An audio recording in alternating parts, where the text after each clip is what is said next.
오늘 우리에게 주시는 하나님의 말씀은 다니엘서 9장 1절로 19절까지의 말씀입니다. 봉독은 1절로 10절과 16절로 19절만 하겠습니다.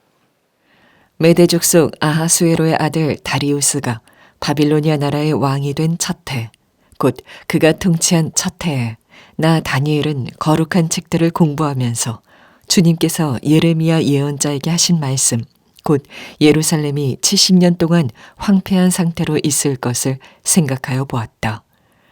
응답을 들으려고 나는 금식을 하면서 베옷을 걸치고 재를 깔고 앉아서 하나님께 기도를 드리면서 간구하였다. 나는 주 나의 하나님께 기도하면서 백성의 죄를 고백하고 아뢰었다. 위대하시고 두려우신 주 하나님, 하나님을 사랑하며 하나님의 계명을 지키는 사람들에게 언약과 인자를 베푸시는 하나님. 우리가 죄를 짓고 잘못을 저질렀습니다. 악한 일을 저지르며 반역하며 주님의 계명과 명령을 떠나서 살았습니다. 우리는 주님의 종 예언자들이 주님의 이름으로 우리의 왕과 지도자와 조상과 모든 백성에게 말하는 것을 듣지 않았습니다. 주님께서는 언제나 의로우십니다. 그러나 우리는 오늘처럼 낯뜨거운 수치를 당합니다. 유다에 사는 사람이나 예루살렘에 사는 주민이나 가까운 데나 먼 데, 곧 이스라엘 사람으로서 흩어져 사는 사람이 주님께서 쫓아내신 그 모든 땅에서 수치를 당하고 있습니다. 이것은 그들이 주님께 죄를 지었기 때문입니다. 주님, 우리와 우리의 왕과 지도자와 조상이 낯뜨거운 수치를 당한 것은 우리가 주님께 죄를 지었기 때문입니다. 주 우리 하나님은 우리를 긍휼히 여겨주시고 용서하여 주셨으나 우리는 하나님께 반역하였습니다. 우리가 우리 주 하나님께 순종하지도 않고 하나님의 종 예언자들을 시키셔서 우리에게 말씀하여 주신 율법도 따르지 않았습니다. 주님께서 지난날에 우리를 구하여 주셨으니 이제 주님의 성 예루살렘, 곧 주님의 거룩한 산으로부터 주님의 분노를 떠나게 해 주십시오. 우리의 죄와 우리 조상의 죄악 때문에 예루살렘과 주님의 백성이 우리 주위에 있는 민족들에게 멸시를 받습니다.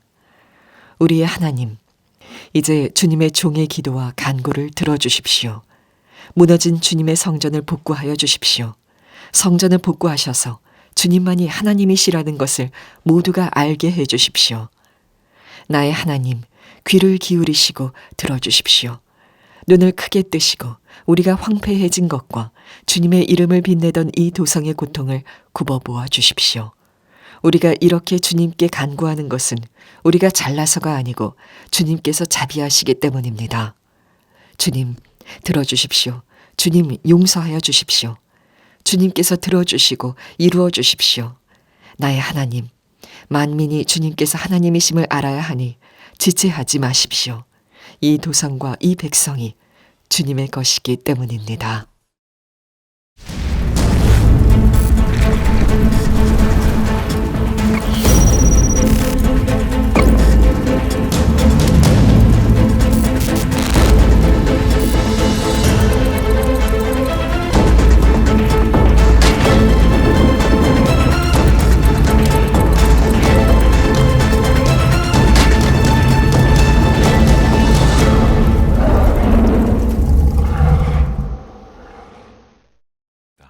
바벨론의 다니엘처럼 시리즈 11번째 시간입니다.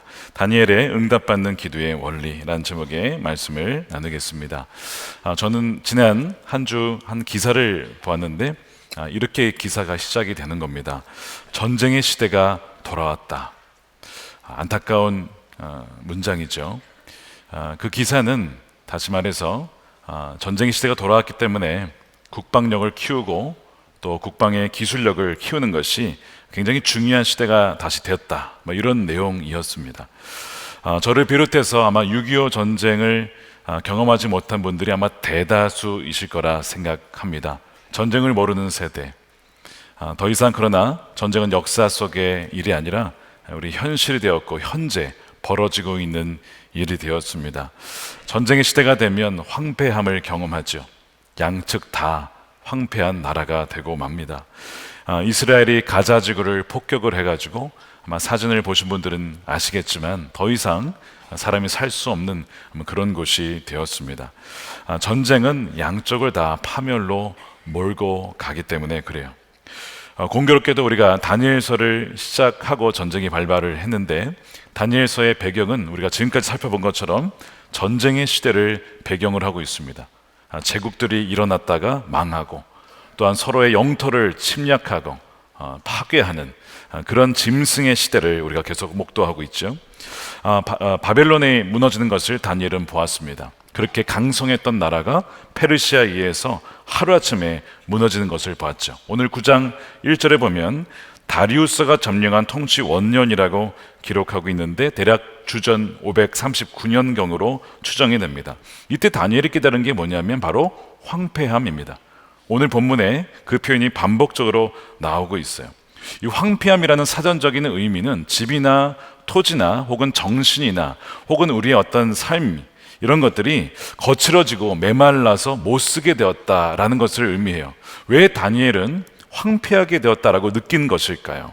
여러 가지 이유가 있는데, 먼저는 그 예루살렘 성전이 무너진 지 거의 50년이 되어가고 있었기 때문에 그래요. 17절에 개정판을 보시면 그러하온즉 우리 하나님이여 주의 얼굴빛을 주의 황폐한 성소에 비추시옵소서. 무너진 지 50년이 되어가도 여전히 무너진 채로 남아있는 그 예루살렘의 성전의 그 환경을, 그 상황을 보시라는 것입니다. 게다가 성전만 무너진 것이 아니라 이 포로로 끌려온 백성들, 또한 남유다 그 지역에 남아있는 백성들의 삶 역시도 황폐해져 있습니다. 18절에 나의 하나님이여 눈을 떠서 우리의 황폐한 상황과 주의 이름으로 일컫는 성을 보옵소서. 혹시 여러분들 중에 내 삶이 지금 영원히 피폐하다, 우리의 가정이 황폐해졌다, 우리의 삶이 황폐해졌다라고 느끼시는 분들이 계시다면 바로 이 다니엘이 보았던 그 상황을 여러분들도 경험하고 계신 것이죠. 다니엘은 그 상황을 깨닫고 주님 앞에 나아갑니다. 18절에 보시면 우리의 황폐한 상황이라고 했을 때 이 황폐한 상황이 좀 더 구체적으로 어떤 것이냐, 먼저는 이 바벨론 포로 상황이 끝나지 않았다는 거예요. 제국이 무너졌고 페르시아 제국이 섰는데 여전히 우리가 포로 상태에 있다는 것을 말합니다. 근데 더 나아가서 포로 상태가 되었다는 것은 단지 육체적으로 우리가 포로가 되었다는 것만은 아니고, 그들의 생각과 사상이 이제는 완전히 세속화되어서 세상과 다를 바가 없는 하나님의 백성이 되었다, 이런 의미를 담고 있어요. 우리가 지난 10월 말이 이 종교개혁주일이었는데, 마틴 루터가 종교개혁을 할 때 논문을 쓴 것 중에 하나가 바로 교회의 바벨론 포로라는 논문이 있습니다. 쉽게 말해서 그 당시에 카톨릭 교회가 완전히 세속화되어서 성경을 어떤 그 기준을 삼지 아니하고 세상의 영향을 더 많이 받은 것에 대해서 조목조목 그 성례전을 비판하는 그 내용을 담고 있어요. 마찬가지로 오늘날 하나님의 백성들이 하나님의 말씀과 하나님의 뜻에 맞추어 살아가기보다는 너무나 세상적인 세상의 가치와 결정에 따라서 우리의 삶을 맞춰가는 것이 아니냐, 바로 바벨론 포로된 상황이 우리의 상황과 같다고 보는 것이죠. 더 나아가서 이 황폐한 상황이라 함은 하나님의 백성들이 세상에서 멸시를 받고 조롱을 받게 된 상황을 의미합니다. 오늘 7절과 16절에 이렇게 나와요. 이스라엘 사람으로서 흩어져 사는 사람이 수치를 당하고 있습니다. 16절에 예루살렘과 주님의 백성이 우리 주위에 있는 민족들에게 멸시를 받습니다. 우리말 성경은 모든 사람들의 비웃음을 받고 있습니다, 이렇게 얘기하고 있는 거예요. 그러니까 지금 이 열방과 민족들이 이스라엘 백성들 이제 나라를 잃었어요.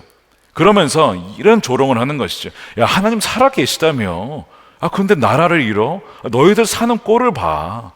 이게 무슨 하나님이 살아계신, 그러니까 선택받은 백성이야 라고 하면서 비웃는 거예요. 근데 여러분, 이 상황이 과연 우리의 상황과 다릅니까?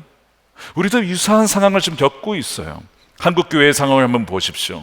한국교회가 칭찬을 받는 부분도 물론 있지만 많은 사람들로부터 지탄을 받는 것도 여러분 사실이고 현실입니다. 한국교회가 고난을 마주하고 있는데 그 고난은 수치와 멸시라는 고난이죠. 이 수치와 멸시는 응보적인 고난, 즉 마땅히 우리가 행한 것에 대한 대가를 치르는 고난이라고 할 수 있습니다. 예를 들어서 번영신학의 기초에서 예수 믿으면 부자가 되고 성공하고 부귀영화를 누린다라고 하는 기복신앙을 가르친 결과가 무엇인가? 물질주의, 세속주의, 권력지향주의가 세상에서부터 이 한국 교회에 교회 침투하여서 바벨론 문화가 이제는 교회의 문화가 된 거 아니냐라고 보는 거예요. 그래서 교회를 사유하는 거예요. 개인 재산처럼. 그래서 세습을 하기도 하고 탈세를 하기도 하고 성 문제가 스캔들이 끊이지 아니하는 참 안타까운 일들이 벌어지면서 세상으로부터 비웃음을 당하는 것이 이게 다니엘 때의 시대만이 아니고 지금 우리가 경험하는 일들이죠.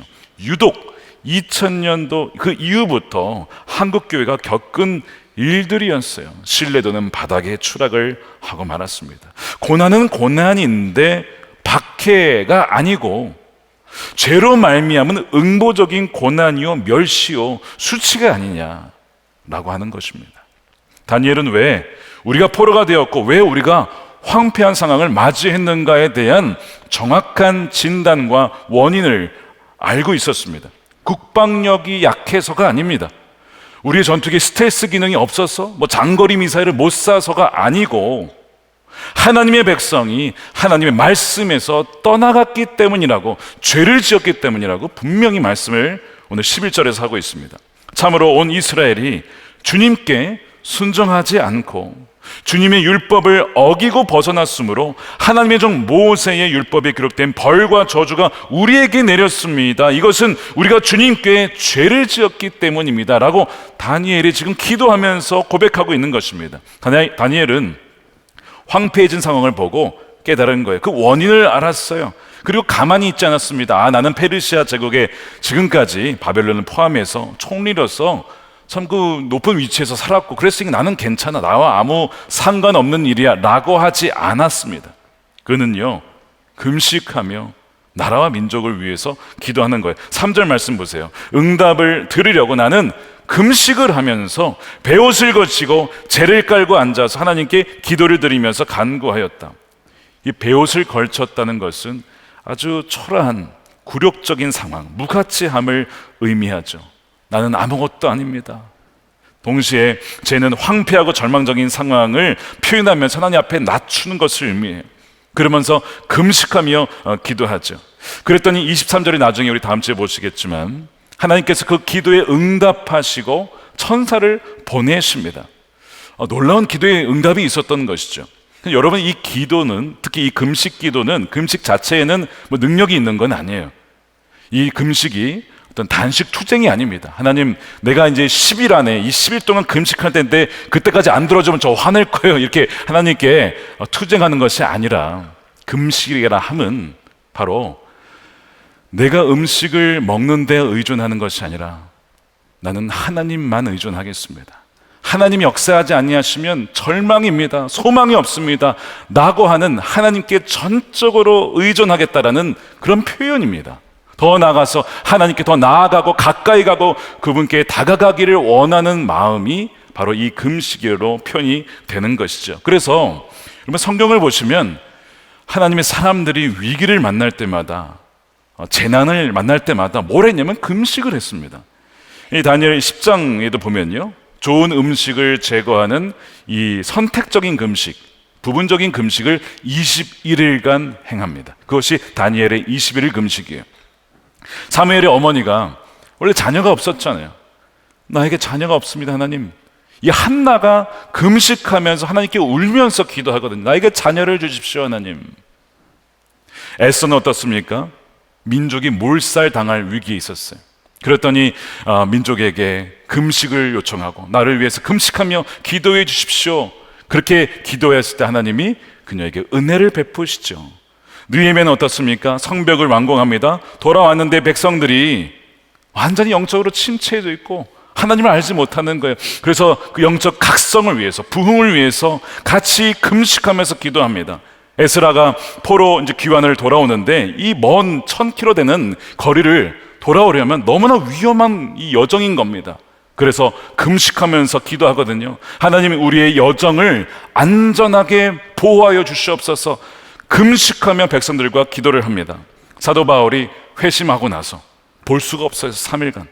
그가 3일간 금식하면서 기도하죠. 하나님, 지난날의 나의 삶을 용서해 주시고 주님께서 나를 불러주셨으니 이제는 정말 주님이 기뻐하시는 삶을 위하여서 살겠습니다. 새로운 시작과 방향 전환을 앞두고 사도 바울도 3일간 온전한 금식을 하며 하나님께 나아갔던 것을 우리는 보게 돼요. 성경에는 금식에 대한 다양한 수많은 사례들이 담겨 있습니다. 사실 우리 시대는 금식 시대가 아닙니다. 지금은 과식하는 시대입니다. 지금은 탐식하는 시대입니다. 지금은 먹방 시대예요. 그래서 내가 이렇게 잘 먹는다 이렇게 인스타에 올리고 그러지 않습니까? 그런 시대에 금식은 인기가 없죠. 물론 잘 먹어야겠지만 그러나 금식해야 될 때는 금식하며 하나님께 나아가고 부르짖어야 된다는 거예요. 그래서 그 상황을 바꾸실 수 있는 분은 오직 하나님이십니다 라고 간구할 때 하나님은 그 기도에 응답하신다는 것이죠. 그래서 저는 여러분에게 연말 연초 20일을 선택적인 금식을 도전해 드립니다. 다니엘처럼 어떤 좋은 음식을 제하고 식사를 하긴 하지만 좋은 음식, 고기를 제하는 20일간의 선택적인 금식, 혹은 하루에 한 끼를 금식하고 드리는 부분적인 금식, 혹은 나는 건강상의 이유로 금식을 할 수 없다면 미디어 금식할 수 있잖아요. 온전히 말씀과 기도와 찬양으로 21일을 보내는 겁니다. 그렇게 우리가 작정했을 때 12월 11일부터 31일까지가 21일이에요. 연말을 그렇게 우리가 보낼 수 있어요. 하나님 약속하신 거 아직 응답되지 않았습니다. 여러분 금식하며 기도해 보십시오. 새해를 맞이하면서 하나님, 우리 가정과 기업과 우리의 삶에 하나님의 계획이 무엇입니까? 우리에게 말씀해 주십시오 하면서 21일을 정하여서 다니엘처럼 한번 기도해 보십시오. 하나님 우리의 삶을 어떻게 인도하시는지 한번 믿음의 실험을 해 보시는 거예요. 앞으로 우리가 안내를 해 드릴 거예요. 가이드도 드릴 것이고 우리가 함께 그 기도에 동참할 수 있도록 할 텐데, 그때 참여하셔서 하나님께서 우리의 삶에서 어떻게 역사하신지를 경험하는 여러분들의 삶이 되시기를 축복합니다. 다니엘은 그러나 단지 금식만 하지 않고 그의 기도에는 세 가지 놀라운 응답받는 기도의 원리 세 가지가 있었습니다. 세 가지를 살펴볼 텐데 첫 번째입니다. 다니엘은 약속의 말씀에 기초하여 기도했다는 거예요. 자, 2절 말씀해 보시면, 나 다니엘은 거룩한 책들을 공부하면서 주님께서 예레미야 예언자에게 하신 말씀, 곧 예루살렘이 70년 동안 황폐한 상태로 있을 것을 생각하여 보았다. 다니엘이 거룩한 책들을 공부했습니다. 거룩한 책들은 성경인데 그 중에 예레미야서가 포함되어 있었어요. 예레미야서가 그때 있었다고요? 라고 하는 분들이 계실 텐데, 예레미야서 36장을 보면 예레미야가 자신의 예언을 바룩에게 받아 적으려고 합니다. 물론 첫 번째 성경은 이제 유다 왕위에 의해서 없어지지만 다시 만들게 해서 그것이 사람들에게 회람이 되었던 것 같고, 다니엘이 바로 그 말씀을 보았던 것 같아요. 거기에 보니까 하나님의 계획이 그 안에 담겨 있었어요. 바벨론 포로가 영원히 계속되는 것이 아니라 70년 이후에 하나님이 회복시킨다라는 약속의 말씀을 발견한 겁니다. 예레미야 29장 10절 말씀이에요. 나 주가 분명히 말한다. 너희가 바벨론에서 70년을 다 채우고 나면 내가 너희를 돌아볼 거야. 너희를 이곳으로 다시 데리고 오기로 한 나의 은혜로운 약속을 너희에게 그대로 이루어 주겠다라고 하는 거예요. 무슨 얘기냐면 정한 때가 있다는 거예요. 끝이 있다는 것입니다.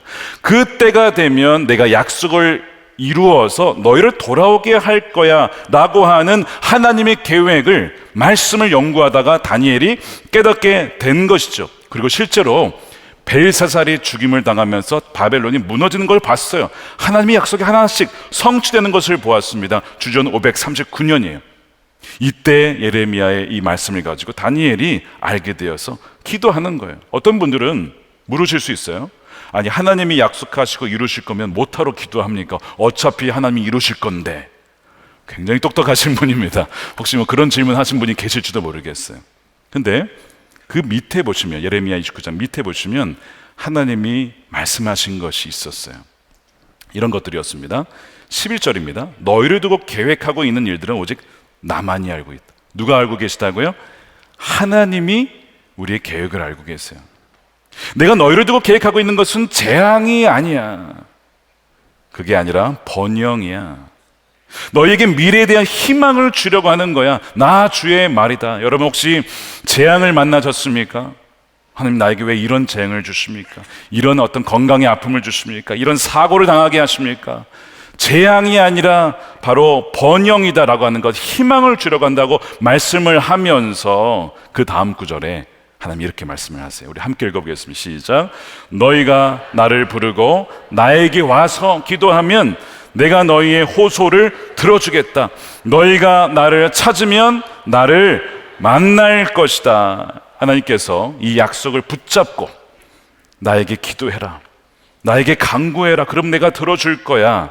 근데 하나님께서는 이 약속을 이루시는 것도 너무 중요시 여기지만, 여러분, 이 기도하라는 이유는 뭐냐면 더 중요한 목적이 있어요.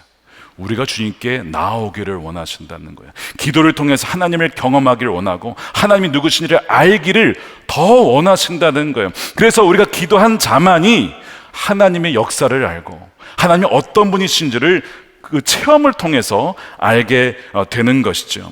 그래서 주님은 기도하라고, 약속을 붙잡고 기도해라, 내가 어떻게 역사하는지를 봐라, 그거를 말씀하시는 겁니다. 여러분, 말씀의 약속을 붙잡고 기도했을 때 이것이 응답되어주는 여러분들의 삶이 되시기를 축복합니다.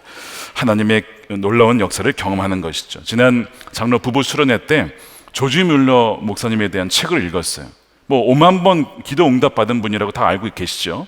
근데 장로님들이 다 읽으신 다음에 하는 얘기가 무슨 말씀이냐면, 우리가 조지 뮬러를 잘 몰랐다는 거예요. 무슨 얘기냐면, 그가 성경을요 200번 통독을 하셨어요. 그 중에 100번은 무릎을 꿇고 읽으셨다고 합니다. 그것도 그러고요, 이 조지 뮬러 목사님이 살았던 19세기 영국 어떤 사회였냐면 3번에 걸쳐서 콜레라 팬데믹을 겪습니다. 영국만이 아니고 전 세계에 걸쳐서 일어났던 콜레라가 바로 그 당시에 있었어요. 근데 그렇게 팬데믹이 벌어진 그 상황 속에서 가장 피해를 입은 곳이 영국의 브리스톨 지역인데, 그때 조지 뮬러가 뭘 했습니까? 고아원을 운영했거든요. 얼마나 재정이 어려웠겠습니까? 10만 명의 고아 아이들을 먹여 살려야 되는데 이 콜레라 팬데믹이 걸리니 얼마나 어렵겠어요. 그런데 그들을 다 먹여 살리고, 또한 750만 불, 우리로 하면 80억 넘는 그 금액을 오직 기도로만 후원을 받습니다. 놀라운 하나님의 응답의 역사가 계속 일어났던 것이죠. 그러면서 사람들이 물어 어떻게 그런 응답을 받을 수 있었습니까? 그가 고백을 하는 것이 뭐냐면 여러 가지인데 그 중에 하나가 바로 이거였어요. 그가 이렇게 고백합니다. 저는 지난 70년간 지금까지 하나님 말씀에 담긴 성령의 교훈을 통해서 하나님의 뜻을 진심으로, 그리고 인내하면서 뒤따르지 않은 적이 없었는데, 하나님은 항상 나를 바른 길로 인도해 주셨고 기도에 응답해 주셨습니다. 그 고백을 하는 거예요. 그 비결이 뭐냐면 바로 말씀이었다는 거예요. 다니엘이 말씀으로 기도하는 표본입니다. 오늘 본문의 9장을 보시게 되면 온통 성경을 바탕으로 기도한 것을 보게 돼요. 출애굽기 말씀과 레위기 말씀과 민수기, 신명기, 시편 말씀이 곳곳에 들어가 있어요. 하나님 이렇게 말씀하셨잖아요. 하나님 그 말씀 가지고 우리가 기도하는 겁니다. 우리의 죄를 용서해 주시고 성소를 회복시켜 주시고 황폐한 상황을 회복시켜 주옵소서. 여러분, 예수님도 비슷한 말씀을 하셨습니다. 자, 요한복음 15장 7절에 이렇게 되어 있어요. 함께 읽겠습니다. 시작. 너희가 내 안에 머물러 있고 내 말이 너희 안에 머물러 있으면 너희가 무엇을 구하든지 다 그대로 이루어질 것이다. 왜 오늘날 그렇게 기도 응답이 없는가? 우리가 금식 기도를 잃어버렸기 때문에, 또한 동시에 말씀을 몰라서, 어떻게 기도해야 할지를 몰라서 약속을 구하지 못하기 때문에 그런 것이라고 말씀을 하는 거예요. 예수님도 하셨잖아요. 내 말이 너희 안에 거하면 무엇이든지 그 말씀이 이루어질 것이라고 약속하시는 거예요. 그래서 다니엘은 이 거룩한 책들을 읽고 연구하고 묵상해서 그 말씀을 붙잡고 하나님께 나아온 것입니다. 하나님 응답하여 주옵소서. 여러분, 성경 말씀을 사랑하십시오. 자주 읽으시고 여러 번 읽으시고 통독하시고 깊이 연구하시고 묵상하시고, 여호수아처럼 형통의 비결이 무엇이냐? 주야로 말씀을 가지고 묵상하고 그대로 실천하고 그것을 가지고 기도하는 이들에게 하나님의 역사가 일어나는 줄로 믿습니다. 하나님께서 반드시 응답하실 것입니다. 이것이 첫 번째 비결이에요. 두 번째는요, 다니엘은 백성들의 죄를 자신의 죄로 동일시 여겼다는 데 있습니다. 이게 뭐냐면, 다니엘은 사실 피해자 아닙니까? 바빌론 포로로 끌려온 게 다니엘의 죄 때문에 온 게 아닙니다. 조상들의 선조들의 죄로 인해서 그 결과 바벨론으로 끌려온 거죠. 그러니까 어쩌면 다니엘은 이럴 수 있어요. 그들 이 선조들의 죄 때문에 제가 고생을 하고 있습니다. 저는 죄를 지지 않았지만 그들 때문에 한 것인데, 이렇게 말할 수도 있었어요. 그런데 다니엘은요, 우리가 범죄했습니다. 하나님, 우리가 범죄했습니다. 이렇게 고백을 해요. 내내 오늘 본문에 우리가 이렇게 나와요. 5절 말씀에 우리가 죄를 짓고 잘못했습니다. 6절에 우리는 주님의 이름으로 말하는 것을 듣지 않았습니다. 8절에 나 뜨거운 수치를 당한 것은 우리가 주님께 범죄했기 때문입니다. 9절에 우리는 하나님께 반역했습니다. 이것이 기도의 동일화의 법칙이에요. 동일화. 그들의 죄가 곧 나의 죄라는 거예요. 다니엘이 무슨 죄를 졌어요? 죄를 진 게 없죠. 그런데 말씀드린 대로 자기가 죄인이라는 것입니다. 근데 이 다윗도요, 비슷한 얘기를 한 적이 있어요. 내가 죄악 중에 출생했습니다. 저는 본질상 죄악의 자녀입니다. 저는 이 죄를 지을 수밖에 없는 본성을 갖고 태어났습니다. 그 고백을 하는 거예요. 다니엘이 비록 죄를 지은 건 아니지만 내가 그 시대에 태어났더라면 나도 달랐을까? 저도 똑같이 범죄했을 것입니다 라고 하는 겸손의 표현이거든요. 여러분, 누가복음 18장에 보면 누구의 기도를 하나님은 응답하신지 아주 잘 나와 있어요. 바리새인과 세리가 동시에 기도를 하거든요. 근데 바리새인이 이렇게 기도를 합니다. 주님, 저는 이 세리와 같지 아니함을 감사합니다.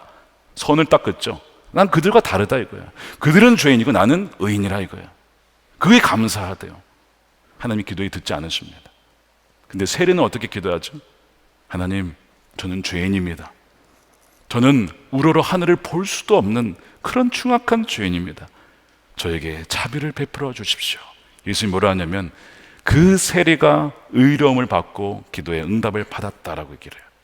그러니까 여러분, 기도 응답받지 않는 비결을 알려드릴게요. 나는 그들과 달라 이러면 확실하게 응답받지 않습니다. 얘가 아직 한참 멀었구나. 그런데 주님, 저는 그들과 다를 바가 없습니다. 그들이나 우리나 다 똑같은 죄인이고, 저에겐 이 세리보다 더한 긍휼과 자비가 필요한 자가 바로 접니다 라고 진정 고백할 때 주님은 그 기도를 들으시고 자비를 베풀어 주신다는 것입니다. 이것이 다니엘의 기도예요. 다니엘은 소위 유체 이탈 화법, 자기는 쏙 빠지고 그들만 잘못이라는 식의 기도를 드리지 않습니다. 우리가 하나님께 범죄했고 반역했고 불순종했고 우리가 죄악을 저질렀습니다 라고 고백을 해요. 그리고 아주 구체적으로 회개하는 거예요.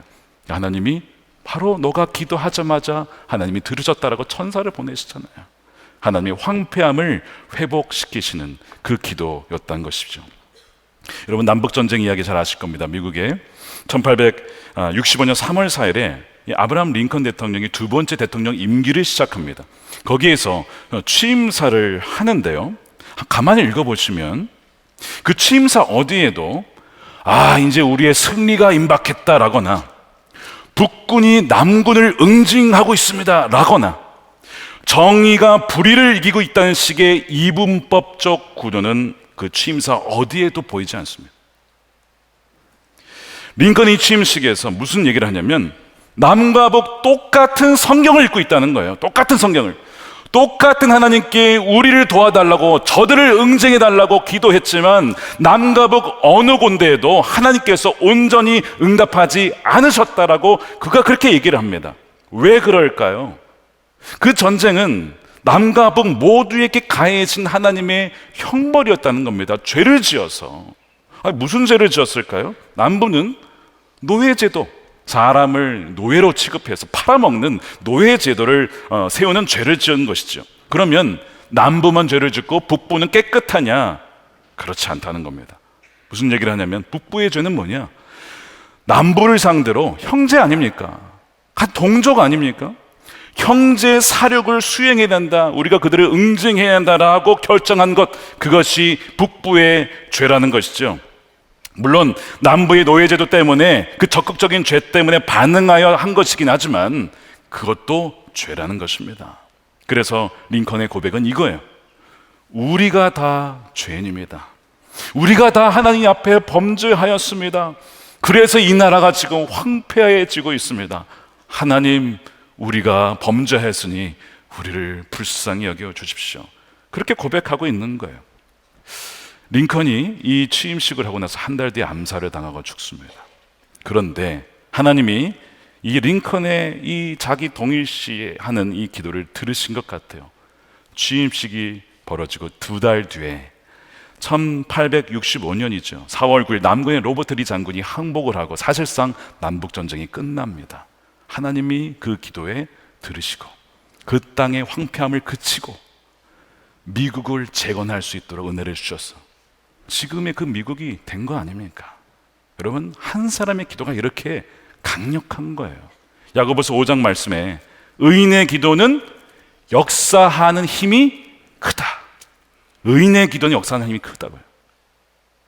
이유가 여러 가지가 있는데 이런 겁니다. 의인이 죄인을 품으면 의인도 죄인이 되는 게 아니고 그 죄인이 의인이 됩니다. 원래 여러분 구약 성경을 잘 보시면 정결한 사람과 정결하지 못한 사람이 있어요. 정결한 동물과 그렇지 못한 동물이 있습니다. 그래서 정결하지 못한 사람을 만지면 만진 사람도 부정해집니다. 이게 이제 구약의 원리거든요. 그래서 바리새인들이 그렇게 안 만지려고 했던 거예요. 환자들이나 이런 사람들을. 근데 이것이 신약이 와서 바뀌어요. 더러워지는 것이 아니라 더러워졌던 사람이 깨끗해지는 것입니다. 그 예가 어디 나오냐면 사도 바울이 고린도전서 7장에 믿는 아내와 믿지 않는 남편에 대한 예를 들어요. 안 믿는 남편과 결혼했다면 이혼하지 말라는 거예요. 왜냐?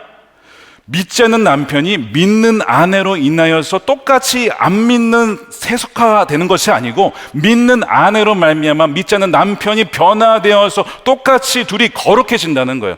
반대로 얘기하고 있죠. 구약은 안 그랬잖아요. 근데 신약은 그렇다는 거예요. 왜? 성령의 역사가 악령의 역사보다 강하기 때문에. 고린도전서 7장 말씀이에요. 또 어떤 여자에게 믿지 않는 남편이 있는데 그가 아내와 같이 살기를 원하면 남편을 버리지 말아야 합니다. 믿지 않는 남편은 그의 아내로 말미암아 거룩해지고 믿지 않는 아내는 그 남편으로 말미암아 거룩해졌습니다. 그렇지 않으면 그들의 자녀도 깨끗하지 못할 것이지만 이제 그들은 거룩합니다. 이 얘기를 하고 있는 거예요. 믿지 않는 자와 믿는 자가 연합하면 둘 다 거룩해지는 성령의 역사가 있다는 것이죠.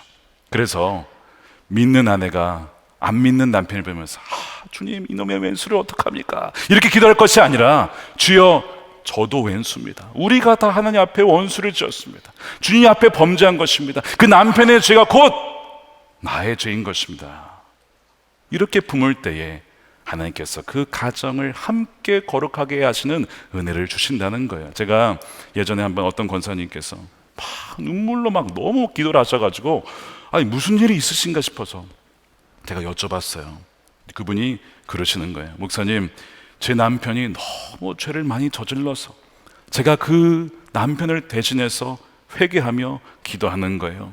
불신앙과 불순종과 술과 도박과 음란과 남편의 죄가 얼마나 많은지. 근데 그것이 나와 무관한 것이 아니라 부부는 한 몸이니까 그 남편의 죄가 나의 죄입니다. 그래서 내가 그 죄를 가지고 하나님께 나아가서 대신 회개하고 있는 중입니다 라고 하는데요, 제가 그 고백을 지금도 꽤 오래전 얘기인데 잊을 수가 없는 거예요. 그 눈물의 기도, 남편을 끝까지 품고 우리의 죄라고 고백하는 그 아내의 기도, 얼마나 오래 기도했는지 꽤 오래 지났어요. 수년이 지났습니다. 결국은 남편이 돌아오더군요. 하나씩 버리면서 돌아오는 거예요. 하나님께서 왜 응답하지 않겠습니까? 약속을 붙잡고 기도하고 금식하며 기도하면서 남편의 죄가 나의 자라고 품고 기도하는데 하나님 어찌 안 들을 수가 있겠냐고요. 여러분, 이것이 놀라운 이 성경의 원리. 예수님께서 나병 환자를 만졌을 때 나병 환자가 더러웠지만 또 병이 있었지만 그러나 그 환자가 깨끗해졌죠. 혈혈병 앓은 여인이 예수님 만졌을 때 예수님이 더러워진 것이 아니라 동시에 그 여인은 나음을 얻은 거예요. 바로 그 말씀을 하고 있는 거예요. 성령께서 이 세상의 악한 영보다 더 강력하기 때문에 우리가 예수 그리스도를 의지하여 기도하면, 그들을 품고 기도하면 함께 회복되어지는 은혜가 있게 된다는 것입니다. 이 은혜가 여러분들에게 있기를 축복합니다. 이것이 다니엘서가 계속 말하고 있는 부분이었죠. 세속적 도시에서 다니엘이 살아가면서 그가 동시에 세속화되느냐? 아니라는 거예요. 그로 말미암아 느부갓네살 왕이 회심하고, 그로 말미암아 다리우스 왕이 입술에서 하나님을 찬양하게 되는 일들이 벌어졌다는 거예요. 마찬가지로 우리가 비록 선교적인 소수로 살아가지만 저와 여러분들이 있는 그 주변이 여러분들의 말미암아 세속화되는 것이 아니라 오히려 그 세속화되었던 지역이 선교지로 바뀌며 주의 영광이 임하는 것으로 바뀌어질 줄로 믿습니다. 그것을 누리는 여러분들이 있으길 축복합니다. 예수님께서 우리를 위해서 그렇게 하셨죠. 오늘 이 민족과 백성들을 위해서 기도하는 다니엘의 모습이 또 누구의 모습입니까? 더 나은 다니엘인 예수님의 모습이에요. 하나님 아버지, 저들을 용서하소서. 무슨 짓을 하는지 알지 못합니다. 그들의 죄를 저에게 돌리십시오. 십자가에 지시고 우리 죄를 사하시잖아요. 히브리서 9장 15절에 그러므로 그리스도는 새 언약의 중재자, 이 다니엘의 중재자 아닙니까? 첫 번째 언약 아래에서 저지른 수많은 범죄가 있었는데 저들을 멸망시키지 마시고 구속하기 위하여 죽으셨어요. 주님께서 대신 우리의 죄를 대신해서 부르심을 받은 사람들을 하여금 약속된 영원한 유업을 얻을 수 있도록 중재해 주신 거예요. 다니엘의 그 모습인데, 다니엘은 바로 그 예수님, 더 나은 다니엘이신 예수님을 가리키고 있는 것이죠. 주님은 지금도 우리를 위해서 기도하고 계세요. 나의 사랑한 자녀가 세상에서 돌아오기를, 사랑한 내 딸아, 아들아, 돌아오기를 주님은 지금도 우리를 위하여서 간구한다고 히브리서 7장 25절에 말씀하시잖아요. 여러분, 우리의 죄라고 품고 기도해 보십시오. 하나님, 내가 기도하지 못했습니다. 더 사랑하지 못했고, 내가 무관심했고, 내가 방치하고 말았습니다. 우리가 범죄한 것입니다. 주님, 용서하여 주십시오. 반드시 회복하실 줄로 믿습니다. 세 번째입니다. 다니엘은 하나님의 성품에 의지해서 기도합니다. 18절 말씀을 함께 읽겠습니다. 시작. 우리가 이렇게 주님께 간구하는 것은 우리가 잘나서가 아니고 주님께서 자비하시기 때문입니다. 하나님 어떤 분이시라고요? 자비하신 분, 긍휼이 풍성하신 분, 언약을 지키시는 분이세요. 아브라함이 창세기 18장에 소돔과 고모라를 위해서 기도해요. 아니, 그 망해야 될 도시를 위해서. 왜 기도합니까? 거기에 롯과 의인의 몇 명들이 있었어요. 그러면서 어떻게 기도하냐면, 하나님은 의로운 분 아니십니까? 근데 어떻게 의인을 악인과 함께 멸하시려 하십니까? 하나님의 성품에 의지하여 기도하니까 하나님이, 그렇지, 나는 의인을 악인과 함께 멸하지 않는 의로운 자지. 그래, 내가 너의 기도에 들어줄게. 똑같은 원리 아닙니까? 하나님 자비로운 분 아니십니까? 하나님, 이 백성을 용서해 주십시오. 하나님이 응답하시는 거예요. 그래, 너가 나의 성품에 의지해서 기도하는구나. 내가 너의 기도를 들을 거야. 그래서 9장 24절에 보면 죄가 끝나고 속죄가 이루어진다라고 응답이 돼요. 사랑하는 여러분, 이 하나님이 우리의 아버지 하나님이십니다. 긍휼이 풍성하시고 자비가 풍성하시며 우리 끝까지 인내하시는 분, 공의로우시면서 동시에 십자가에서 우리를 죽기까지 사랑하시는 그 아버지 하나님, 그분이 저와 여러분과 함께 하신 줄로 믿으시길 축복합니다. 그래서 다니엘처럼 기도하면서 금식하며 말씀에 의지하여서, 또한 다른 사람의 죄도 나의 죄라고 품고 기도하면서 성품에 의지해 기도할 때에 황폐해졌던 우리의 삶의 영역이 다시금 풍성해지는, 하나님 나라가 임하는 그런 놀라운 회복이 있게 되기를 우리 주님의 이름으로 축원드립니다. 우리 함께 기도하겠습니다. 이 시간 우리가 함께 기도해야 될 것이 참 많습니다.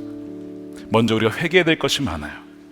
하나님 불순종했던 것, 하나님의 종들을 통해서 말씀하셨지만 듣지 않았던 것, 너와 나 선을 그으며 그들과 우리 대결 구도로 마치 우리는 의인인 것 마냥 바리새인처럼 행동했던 것들, 우리가 다 회개해야 될 제목입니다.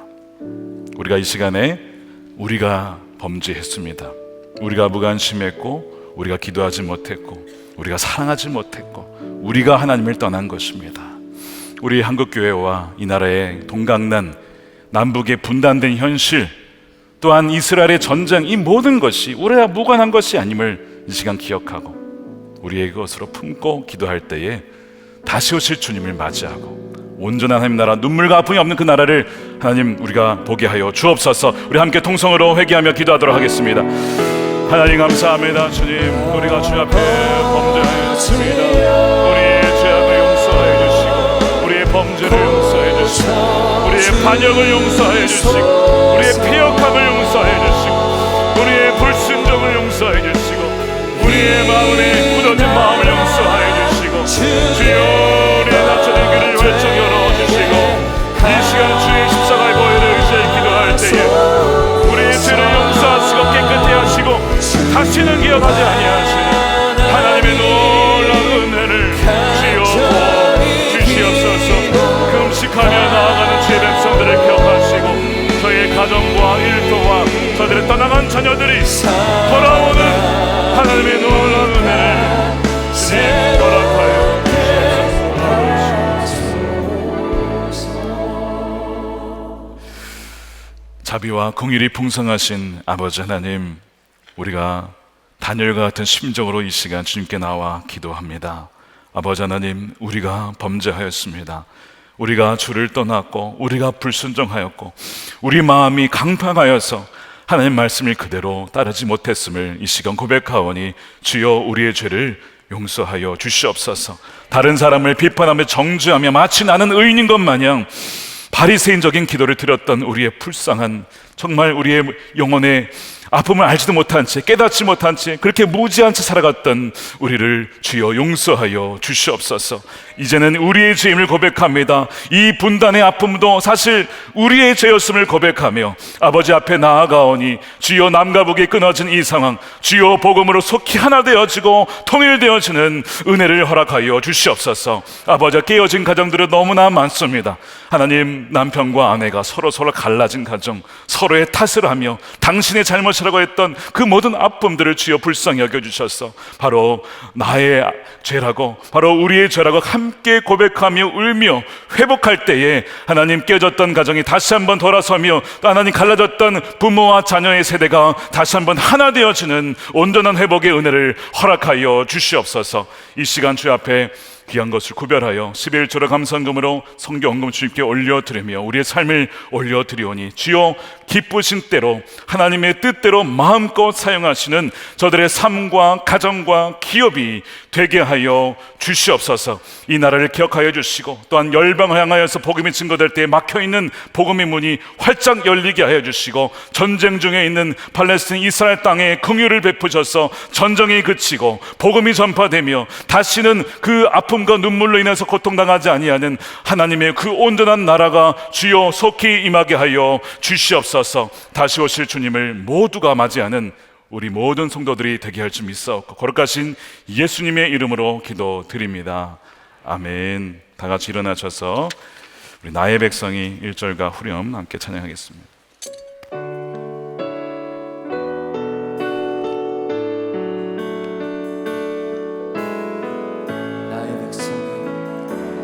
나의 백성이 나 경비하여 내게 기도하며 나의 얼굴을 구하여 그 악한 길 떠나면 그 악한 길 떠나면 하늘에서 듣고 죄를 사해 주십니다. 하늘에서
영원한 생명 되시고 왕 중의 왕 되시는 예수님의 크신 은혜와 독생자를 내어주신 아버지 하나님의 크신 사랑하심과 우리와 늘 함께 하시는 성령님의 감화감동 내주하심이 다니엘처럼 이 나라의 민족과 또한 깨어진 가정과 다음 세대를 놓고 울며 금식하며 말씀의 약속을 붙잡고 우리의 죄라고 회개하며 기도하며 나아가는 사랑하는 모든 성도들, 저들의 가정 위에, 저들의 일터 위에, 사랑하는 다음 세대 가운데 영원히 함께 하시기를 간절히 축원하옵나이다.